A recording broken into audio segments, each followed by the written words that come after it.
Hai semuanya, Mas Bang dari Zone. Di video sebelumnya kita sudah pernah bahas laptop untuk konten kreator dari Asus, yaitu VivoBook Pro 15 OLED ya. Nah, di video kali ini kita bakalan bahas kembarannya atau sedikit upgrade-nya ya daripada laptop yang kemarin kita bahas. Ini adalah VivoBook Pro 15X OLED. Nah, kira-kira ada X-nya tuh apa nih yang menarik? Langsung aja, mari kita bahas. Dan kalau misalnya kalian tertarik, jangan lupa cek linknya di kolom deskripsi. Let's go! Oke, jadi laptop ini tuh merupakan laptop yang menawarkan performa dan spesifikasi maksimal untuk konten kreator profesional. Hal ini bisa dibuktikan dari teknologi dan sistem yang digunakan pada laptop ini. Laptop ini tuh menggunakan prosesor Intel Core i7-12650H generasi ke-12. Punya 6 core performa plus 4 efisiensi core serta 16 thread, dan clock speednya ini tuh up to 4,7 GHz. Sehingga dapat menghasilkan performa yang maksimal dan handal. Prosesor kencang tersebut dipadukan dengan RAM 16 GB onboard DDR5 dengan kecepatan 4800 MHz. Nah, jika dirasa kurang puas dengan 16 GB, tersedia juga nih satu slot tambahan untuk ekspansi RAM sehingga total RAM yang dimilikinya ini tuh up to 32 GB. So, untuk menjalankan aktivitas berat dan multitasking sekalipun tentunya sudah sangat mumpuni. Untuk membantu memaksimalkan performa grafis, laptop ini tuh dilengkapi dengan GPU tambahan yaitu RTX atau RTX 3060 dengan VRAM-nya ini tuh 6 GB yang mampu menangani semua kebutuhan grafis berat ya, seperti 3D rendering, editing video, bahkan buat main game sekalipun. Kemudian mengenai storage-nya, laptop ini tuh menggunakan PCIe Express Gen 4 SSD dengan kapasitas 512 GB yang punya kecepatan up to 6 GB per second. Tentunya ini tuh akan menghasilkan loading system dan transfer rate yang cepat. Tapi kalau misalnya kalian belum cukup puas ya dengan 512 GB, kita juga bisa memperluas storage dengan cara menambahkannya lagi karena tersedia 2 slot ekspansi M.2 PCIe Express. Ketersediaan slot tambahan ini tuh tentunya menjadi solusi ya untuk memperluas storage karena kita nggak perlu repot ya memindahkan sistem di storage utama. Laptop ini juga punya desain true metallic lead design yang memberikan kesan besi kokoh ya. Selain itu juga memiliki desain yang compact dan stylish. Tersedia dalam 2 varian warna yaitu elegant black dan cool silver. Di belakang layar juga terdapat logo dan pola garis putus-putus yang menjadi ciri khas VivoBook Pro. Kemudian dari segi dimensi, laptop ini tuh punya ukuran panjang 35,54 cm dan lebarnya ini tuh di 23,98 cm. Dengan tebalnya ini tuh di 2,09 cm. Sedangkan untuk bobotnya sekitar 2,10 kg. Jika digabungkan dengan charger yang memiliki bobot sekitar 330 gram, beratnya ini tuh total sekitar 2,3 kg. Tentunya ini relatif aman ya, karena tidak terlalu berat ketika harus produktivitas dengan laptop ini dimanapun dan kapanpun. Cuman balik lagi ya, kalau misalnya kalian memang sudah sering pakai laptop yang ringan ya, ultrabook gitu, yang tipis-tipis, laptop ini tuh bakalan kerasa berat sih, asli. Ya balik lagi sih ke preferensi masing-masing. Kita lanjut lagi. Kemudian mengenai konektivitasnya, di sebelah kanannya ini tuh terdapat USB-C Thunderbolt 4, kemudian ada juga USB 3.2 Gen 2 Type-C, kemudian terdapat juga HDMI 2.1 yang sudah support 4K, terus ada juga USB 3.2 Gen 2 Type-A, dan terakhir ada 3,5 mm combo audio jack. Kemudian di sebelah kirinya terdapat DC input power, terus ada juga Ethernet, terus ada juga USB 3.2 Gen 1 Type-A, dan ada juga port micro SD Express 7.1. Sebenarnya ini kalau adanya bukan micro SD ya, kalau adanya SD card aja gitu ya, port SD card, ini bakal ngebantu banget karena konten kreator itu kan biasanya misalnya pakai kamera, dia kan pakainya tuh kan yang SD card itu ya, yang gede itu ya. Kalau micro SD kan yang kecil. Ini bakal lebih kepake banget sih, karena jujur gue aja sekarang udah jarang pakai micro SD. Yang masih pakai micro SD tuh CCTV gue sih. Tapi setidaknya Asus ngasih solusi ini ya, sudah ada port micro SD. Kemudian nih, untuk koneksi jaringan, laptop ini itu dibekali dengan Wi-Fi 6E yang didukung dengan teknologi Asus Wi-Fi Master sehingga menghasilkan koneksi yang optimal tanpa gangguan walaupun dengan jarak yang relatif jauh dengan sumber internet. Selain itu, laptop ini juga sudah menggunakan Bluetooth versi 5. Laptop ini punya keyboard full size dan terdapat juga numpad di sebelah kanan ya, dan punya travel distance-nya ini tuh di 1,4 mm dengan teknologi ErgoSense. Nah, dengan jarak antar tombolnya ini tuh di 19,05 mm dan keycapnya ini tuh di 0,2 mm yang dirancang agar sesuai dengan bentuk ujung jari. Nah, ini tuh menjadikan keyboard ini tuh sangat nyaman ya ketika kita gunakan, ngetik lama-lama ini enak banget ya, sehingga memberikan pengalaman mengetik yang akurat serta memuaskan. Selain itu, dengan adanya numpad, ini juga meningkatkan produktivitas ya. ketika kita bekerja dengan pengolahan angka. Jadi cocok banget nih kalau misalnya kalian yang sering kerja dengan angka-angka, ini cocok banget ya. Dan keyboard ini juga memiliki backlit ya, yang bisa diatur hingga 3 tingkat kecerahan. Desain keyboard pada laptop ini tuh relatif sama dengan keyboard laptop pada umumnya, tapi hanya beberapa yang membedakan dan yang menjadi ciri khas laptop ini. Yang pertama ini tuh ada tombol enter ya, terdapat pola garis putus-putus yang menjadi pembeda dengan tombol lainnya. Perbedaan juga terlihat nih pada tombol escape yang diberi warna orange ya. Terus tombol powernya ini tuh terletak di ujung atas kanan ya, yang sudah terintegrasi dengan Windows Hello Fingerprint. Ini merupakan opsi buat kalian yang gak mau ribet ngetik password. Nah, walaupun tombol powernya ini tuh terletak menyatu dengan tombol lainnya, tapi dibuat agak tipis yang tentunya mencegah tertekan yang tidak disengaja. Touchpad pada laptop ini juga berukuran besar dan luas ya, dengan sebutannya ini tuh mega size, yang tentunya memberikan keleluasaan ketika melakukan produktivitas di laptop ini. Walaupun permukaannya halus, sensitivitas touchpadnya ini tuh bekerja dengan baik. Ketika menggunakan 1 jari, 2 jari, 3 jari sekalipun ini sangat responsif. Selain itu, touchpadnya ini tuh bisa dinonaktifkan dengan cara menekan tombol disable touchpad atau F6. Fitur ini sangat berguna untuk mencegah sentuhan yang tidak disengaja ketika sedang mengetik. Nah, permukaan pada laptop ini tuh hadir dengan pelindungan Asus Antibacterial Guard yang diklaim mampu menghalangi pertumbuhan bakteri hingga 99% dan memastikan permukaan laptop bersih lebih lama.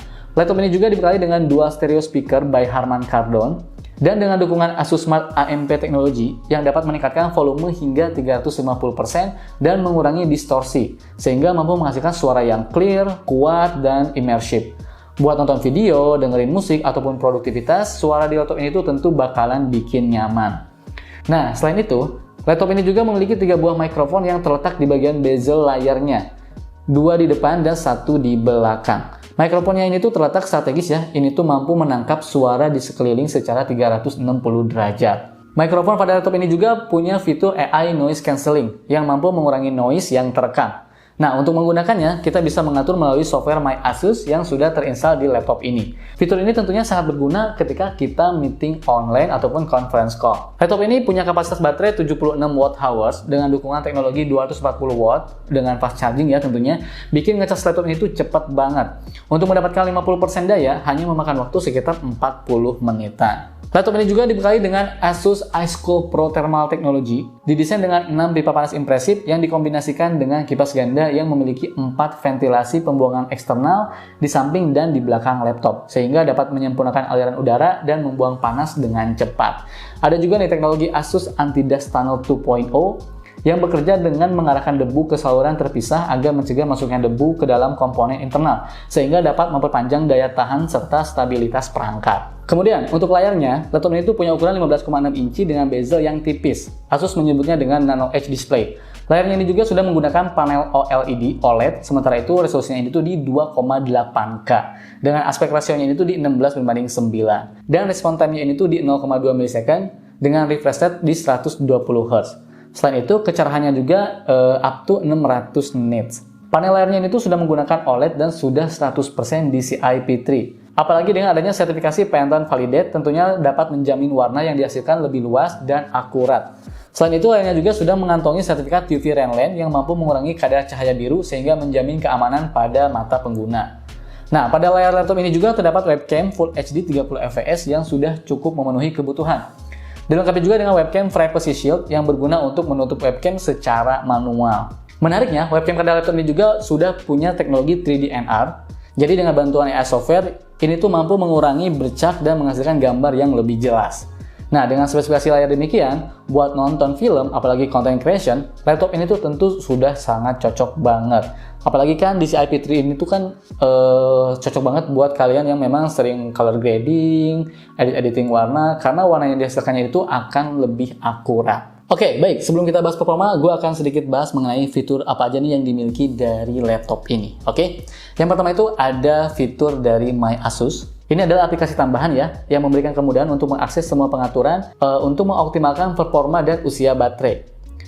Nah, terdapat juga nih beberapa preferensi untuk melakukan pengaturan seperti performa, audio dan video, konektivitas, dan input device. Selain itu, laptop ini juga dilengkapi dengan software ProArt Creator Hub yang juga berfungsi untuk memaksimalkan performa khususnya ketika menjalankan software content creation di laptop ini. Sebagai laptop yang menggunakan GPU NVIDIA, di laptop ini juga terdapat software pelengkap bawaan ya untuk melakukan preferensi di GPU-nya.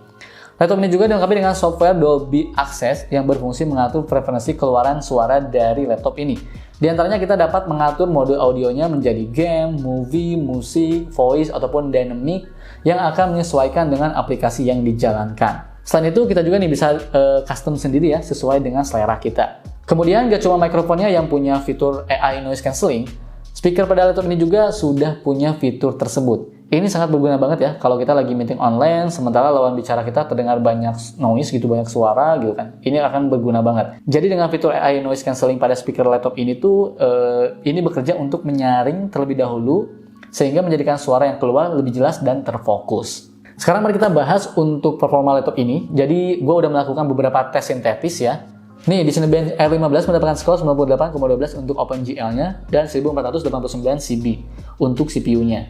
Sementara di Cinebench R20 mendapatkan skor CPU 3836 PTS dan di Cinebench R23 mendapatkan skor multicore di 9962 PTS dan single core di 724 PTS. Selain itu gue juga benchmark nih menggunakan Geekbench 6 dan hasilnya mendapatkan skor di 1190 untuk single core dan 5996 untuk multicore. Sedangkan di PCMark 10 mendapatkan skor di 6904. Untuk mengetes performa grafis nih, gua cobain 3D render ya.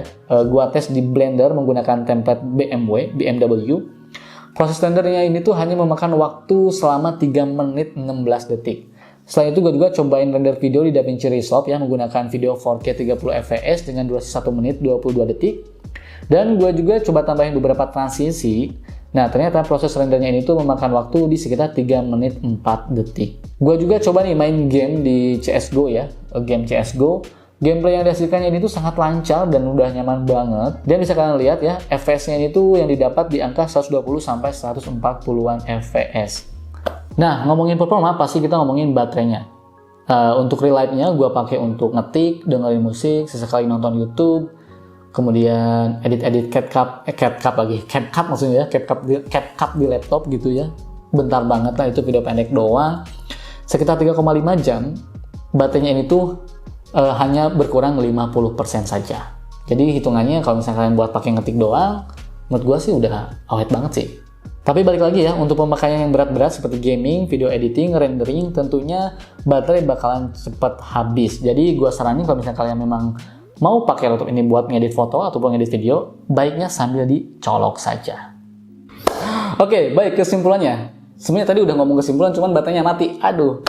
Oke, baik, kesimpulannya. Selama gue menggunakan laptop ini ya, untuk kebutuhan gue, jujur laptop ini tuh sudah sangat memenuhi kebutuhan gue sebagai content creator. Jadi kalau misalnya kalian, bang gue juga pengen jadi content creator gitu ya, laptop yang cocok nih, bisa tahan agak lama dan semuanya tuh udah oke lah gitu.